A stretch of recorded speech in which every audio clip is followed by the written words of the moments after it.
There's compelling evidence that the law enforcement response to the attack at Robb Elementary was an abject failure and antithetical to everything we've learned over the last 2 decades since the Columbine massacre. 3 minutes after the subject entered the West Building, there was a sufficient number of armed officers wearing body armor to isolate, distract, and neutralize the subject. The only thing stopping a hallway of dedicated officers from entering room 111 and 112 was the on-scene commander, who decided to place the lives of officers before the lives of children. The officers had weapons, the children had none. The officers had body armor, the children had none. Joining me now, Sara Gonzales, of course, as you know, host of the news and Why It Matters on Blaze TV. Sara, I do the best I can not to judge people who are in life-threatening situations when I wasn't there, right? I do the best I can with that. I have been wrestling with this since I saw that this morning and did the read-up on it.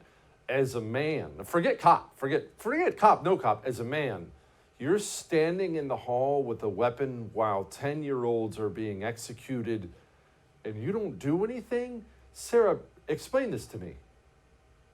Jesse, I can't. It makes me sick to my stomach and infuriated, and not just as a mother, but also as a supporter of law enforcement, to hear that it was not just the commanding officer. 11 officers were there on the scene inside the school within 3 minutes of the shooter entering, and still they waited for over an hour.